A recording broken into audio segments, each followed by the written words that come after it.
Find that whenever I'm at Z100, I always do the non-politically correct answers to questions. So I'm sorry if I'm delving a bit too deep into stuff, but yeah, you're cool with it, right? Hopefully the million people. It's not really a million people viewed in, is there? Really? Yeah, we'll see. We'll see. I'll be very surprised if it was. If there are a million people tuned in, then hello, and I apologise about the stories.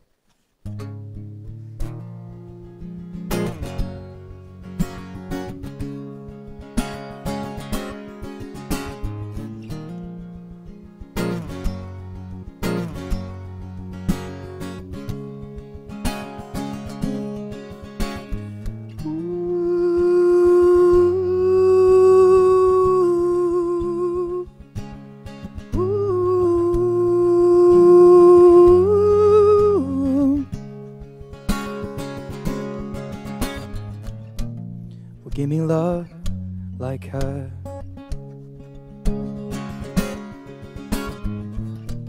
'Cause lately I've been waking up alone.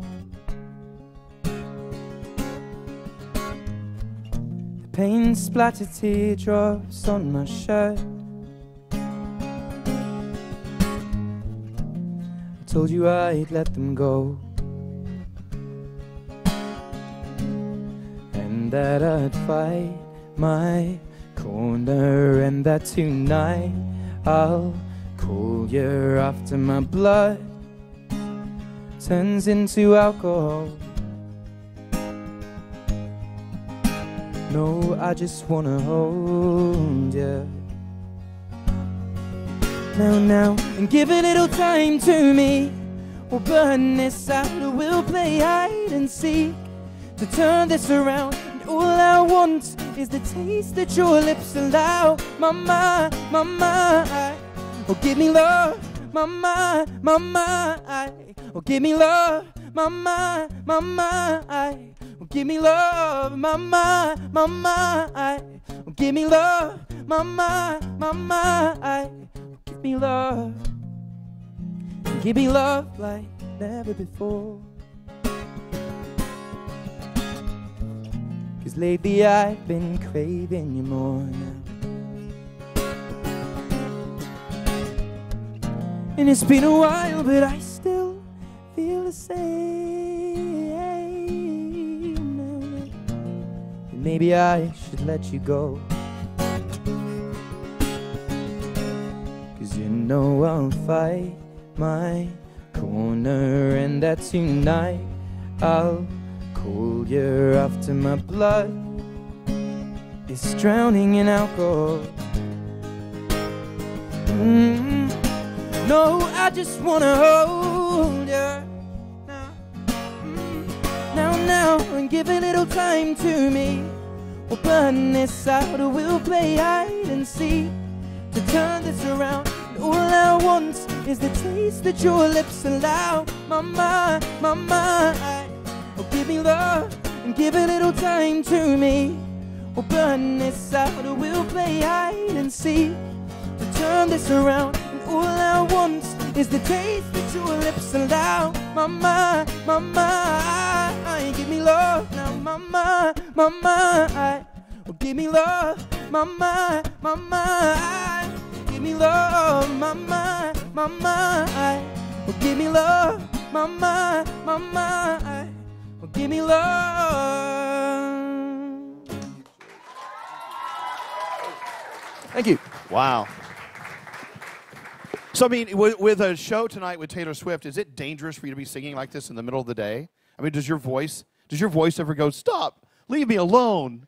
I mean, can you sing? Yeah, no, I mean, sometimes, but that isn't from over-singing. That's usually, and it usually happens in America, you guys go nuts on air conditioning. Your we really do. Aircon over here on the tour buses and the airports and the aeroplanes and in the buildings. So it's always the first week that I come to America, my voice goes. Is that the only thing you hate about America? No, I don't hate that. You just said America. you hate America because of air conditioning. I heard you say that. Like, mate, I'm very pale. I've got ginger hair. I've got bad sweat glands. I sweat anywhere. You do. Anywhere. He does sweat a lot. A lot. Are you sweating now? No, You don't seem to be sweating. No, I'm fine. But the aircon stops me from sweating, so I don't hate that. It just ruins the vocal cords a little bit. Another thing is when you go to Europe, you order a cocktail or you order a Coke or something. They only give you like 1 cube of ice. It's like, you need better ice machines over there. Yeah, but you guys just go overboard with the drinks here. I went out in Miami. When we get shots of tequila in England, they're this big, and they're a shot.